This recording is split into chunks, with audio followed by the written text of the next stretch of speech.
I woke up at 5 in the morning, even though I didn't need to be ready until noon. My stomach was doing flips and I couldn't tell if it was excitement or pure terror. The hotel room felt too quiet, too still. Emma was still asleep in the bed next to mine, her dark hair spread across the white pillow like spilled ink. She looked so peaceful, so young. Sometimes I forgot she was only 8. The bathroom mirror showed a woman I barely recognized. Sure, it was my face, but there was something different about it. Maybe it was the way my eyes looked brighter, or how my cheeks had more color than usual. I'd been taking better care of myself these past few months, eating regular meals, sleeping more than 4 hours a night. It felt strange having someone else worry about whether I'd eaten dinner or if I needed help with anything. By 7, the bridesmaids started showing up. My cousin Sarah brought coffee and bagels, bless her heart.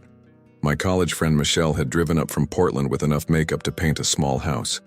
They chattered and laughed, filling the room with the kind of noise I wasn't used to. For most of Emma's life, it had just been the two of us in our little apartment, quiet mornings and quiet nights. Emma finally woke up around 8, rubbing her eyes and asking if it was time yet. She'd been more excited about this wedding than I was, probably because she'd never been to one before.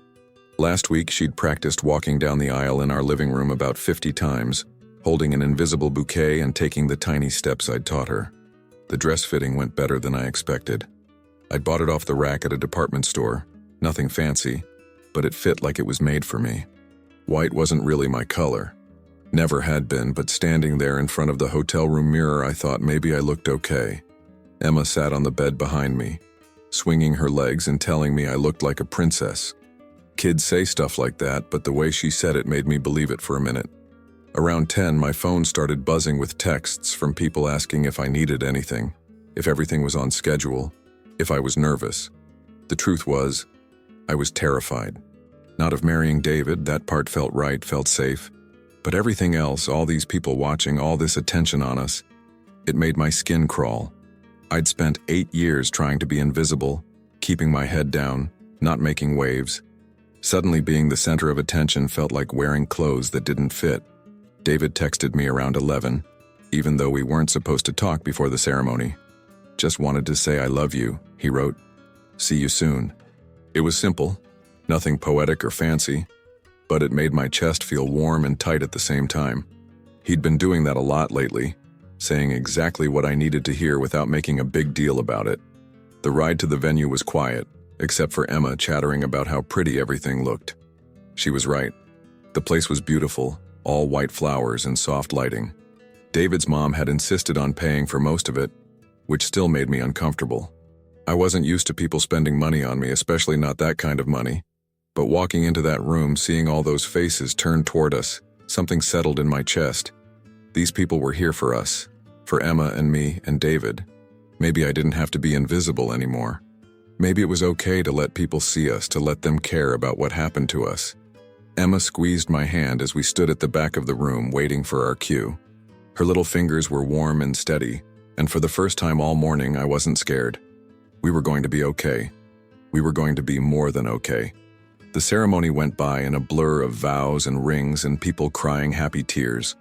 Emma did her job perfectly, scattering rose petals down the aisle like we'd practiced, her face serious with concentration.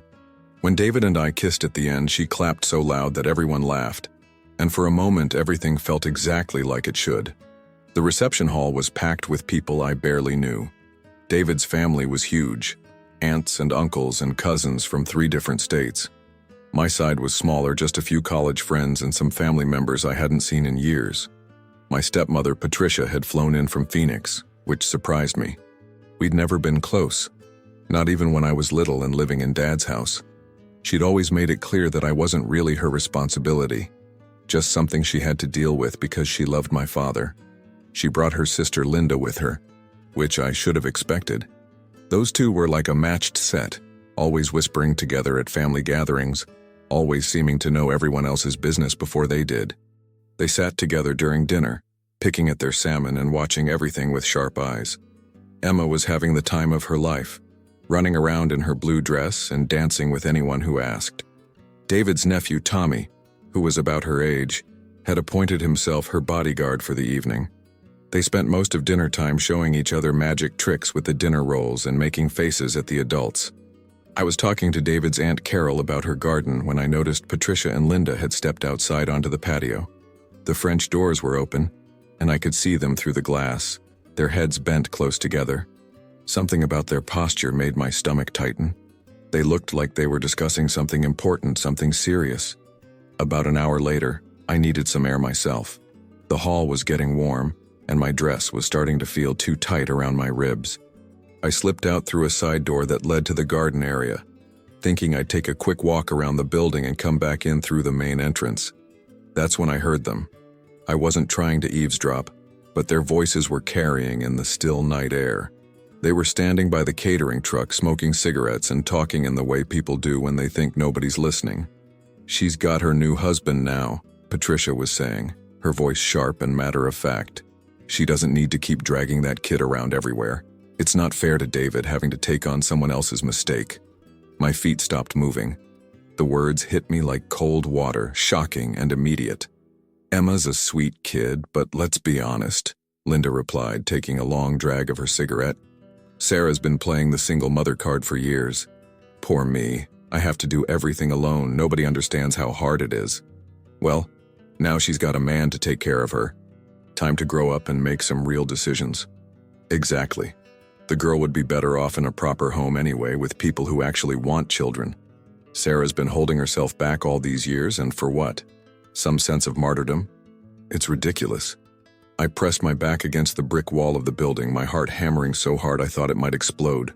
They were talking about Emma like she was a problem to be solved, a burden to be shifted somewhere else.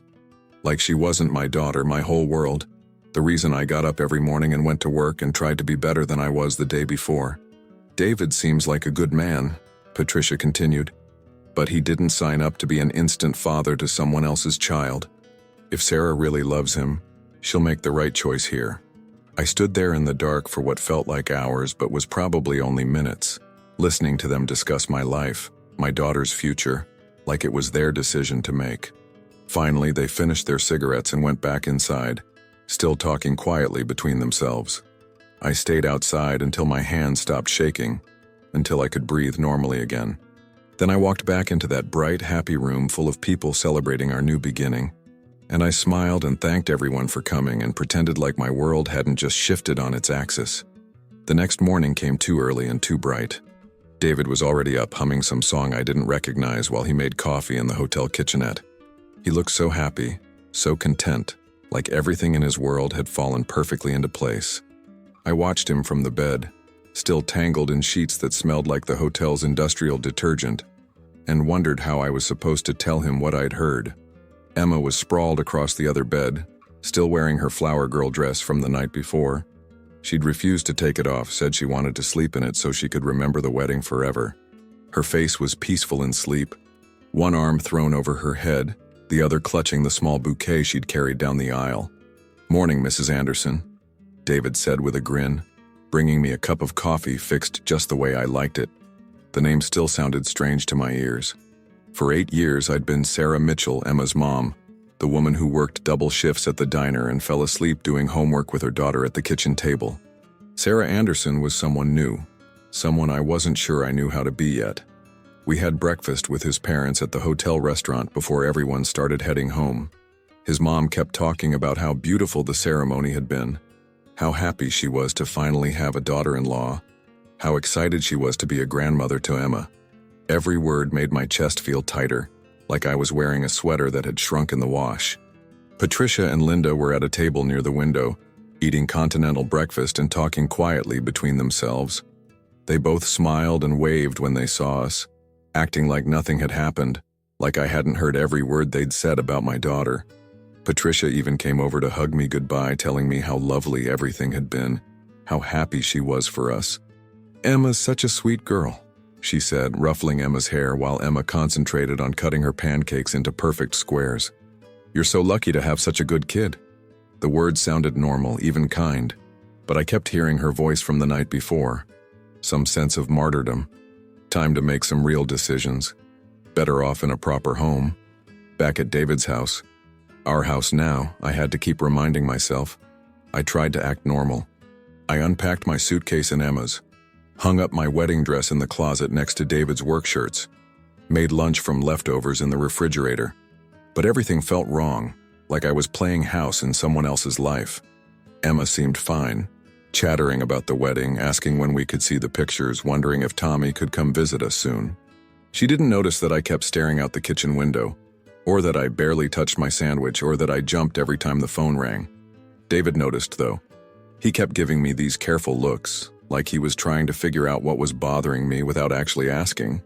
Maybe he thought it was normal wedding day blues, or stress from all the changes we were making. We'd only been living together for 2 months before the wedding, and everything still felt new and fragile. That evening, after Emma had gone to bed, he finally asked.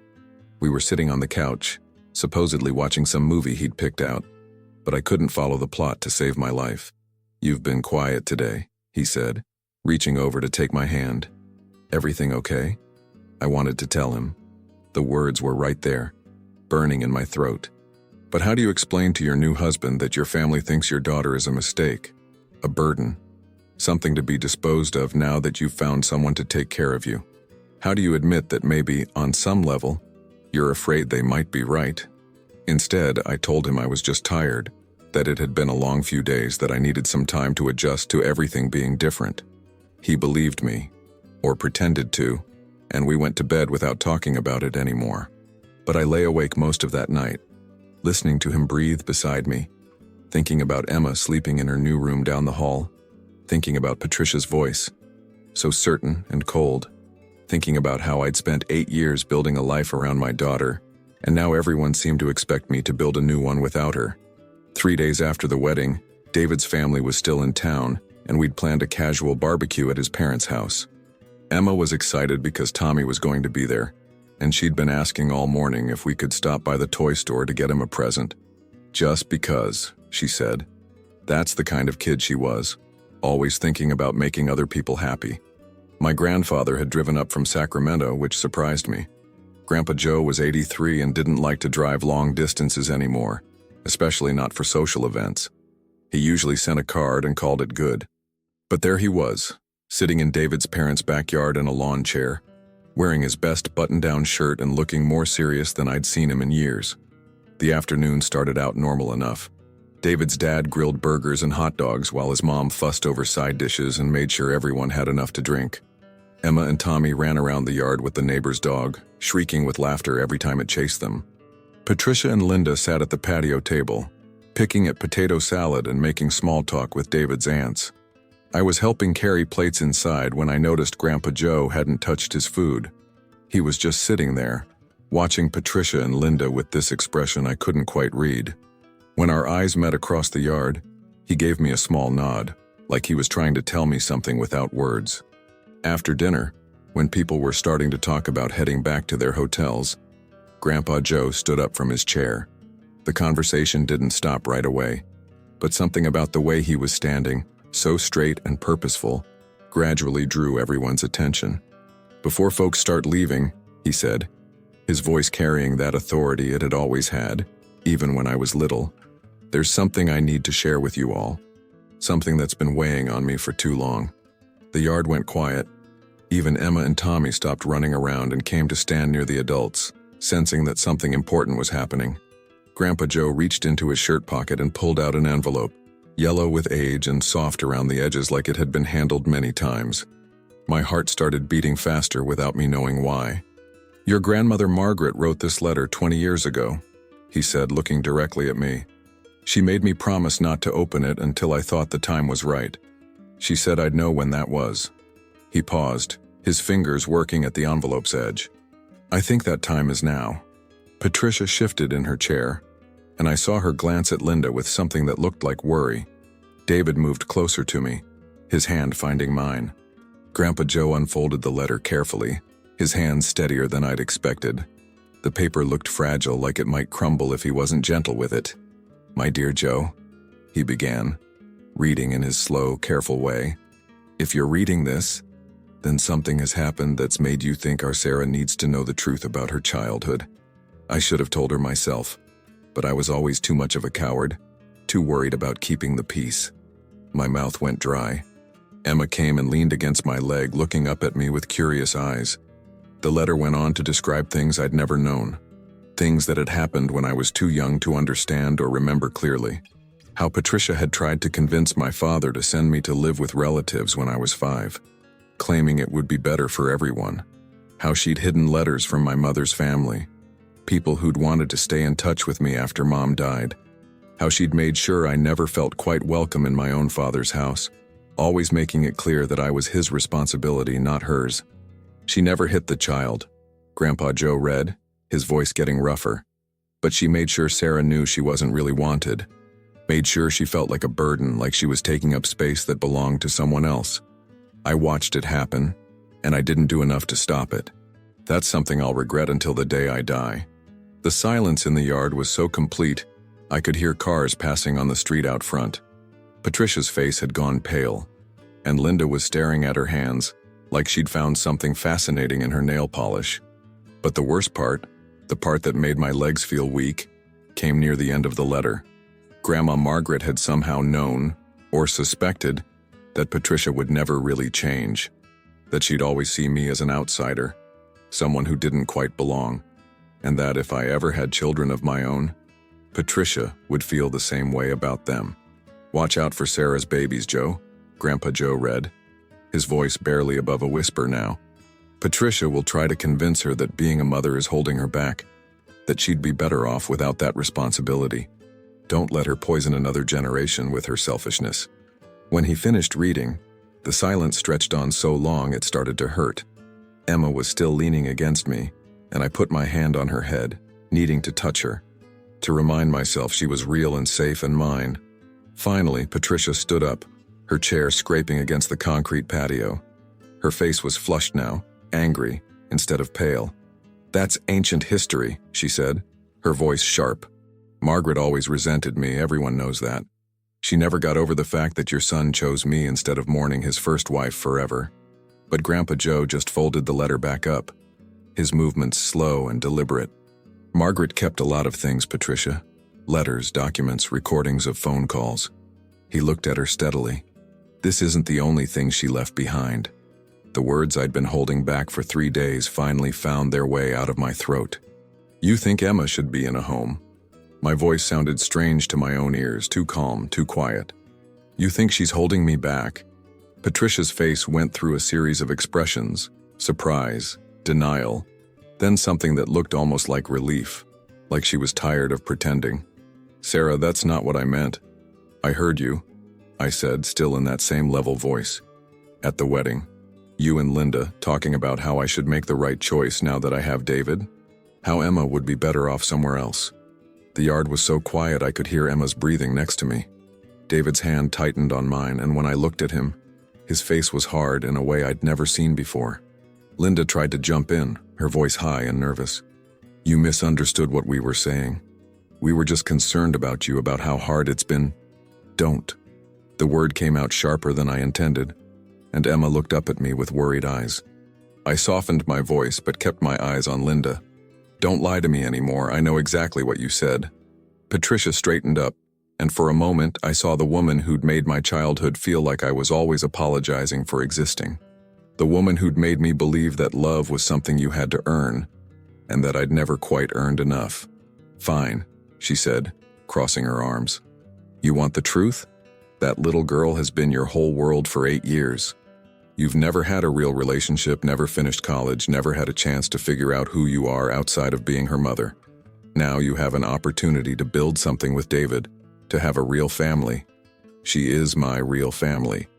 I wasn't shouting, but my voice carried across the yard like I was. She's been my real family since the day she was born. Everything I've done, every choice I've made has been about giving her the best life I could. And look where it's gotten you, Patricia shot back. Working at a diner, living paycheck to paycheck, no prospects, no future. "Stop talking." David's voice cut through hers like a knife. I'd never heard him sound like that, dangerous and controlled. "Don't say another word about my wife or my daughter." The way he said my daughter made something warm and fierce bloom in my chest. Emma looked up at him with something like awe.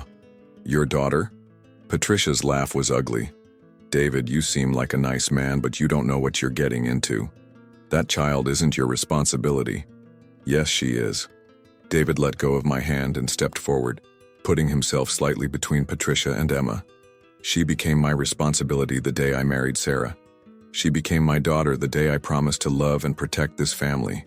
And if you think there's any universe where I'd ask Sarah to choose between me and Emma, then you don't know anything about me or what kind of man I am. Grandpa Joe was still sitting in his lawn chair, but he was leaning forward now, his eyes bright and alert in a way that reminded me why people had always listened when he talked. "Patricia," he said, his voice carrying that quiet authority again, "you need to leave now." "Joe, this is ridiculous. We're family." "No." He stood up slowly, the letter still in his hand. "Family doesn't try to break each other apart. Family doesn't make children feel unwanted. You've had 20 years to change, to be better, and instead, you're trying to do the same thing to Emma that you did to Sarah." Linda was gathering up her purse, clearly ready to bolt, but Patricia wasn't done yet. "Sarah, think about this logically. You're young, you're pretty, you have a chance at happiness, but not if you're tied down to... Get out." The words came from somewhere deep in my chest, somewhere I didn't know existed. Get out of this house, get out of this family, get out of our lives. Emma pressed closer to me, and I put both arms around her, holding her tight against my side. She was shaking a little, not understanding everything that was happening, but knowing it was important, knowing it was about her. "You can't just..." Patricia started. "Yes, I can." I looked around the yard at David's parents, at his aunts and uncles, at all these people who'd welcomed Emma and me into their family without question. "I spent my whole childhood trying to earn your approval, trying to make you love me, trying to be good enough for you. I'm not doing that anymore. And I'm sure as hell not letting you make Emma feel the way you made me feel." David moved back to my side, his arm going around both Emma and me. "I think you should go," he said to Patricia, his voice still carrying that edge of steel. "I think you should go right now, before I say something I might regret." Patricia looked around the yard, maybe hoping someone would defend her, but everyone was either staring at their hands or looking at her with expressions that ranged from disappointment to disgust. "This is a mistake," she said finally, grabbing her purse from the table. "You'll see. You'll realize what you're giving up." "I'm not giving up anything," I said. "I'm choosing everything that matters." After they left, the yard stayed quiet for a long time. Emma looked up at me with her serious 8-year-old face and asked, "Are you okay, Mama?" I knelt down so we were eye to eye, my hands on her shoulders. "I'm better than okay, baby. We're all going to be just fine." 2 weeks later, life had settled into something that felt more real than anything I'd experienced in years. David had taken some vacation days to help us all adjust to being a family, and every morning, I woke up surprised by how normal it felt to have him there, making coffee and asking Emma if she wanted pancakes or cereal for breakfast. Emma had adapted faster than either of us expected. She'd started calling David by his first name, which he said was perfectly fine with him, but sometimes I caught her watching him when she thought nobody was looking, like she was still figuring out whether he was going to stick around. I understood that feeling. Even at 27, I was still learning how to trust that good things could last. The house was different now, too. Emma's drawings were stuck to the refrigerator with magnets.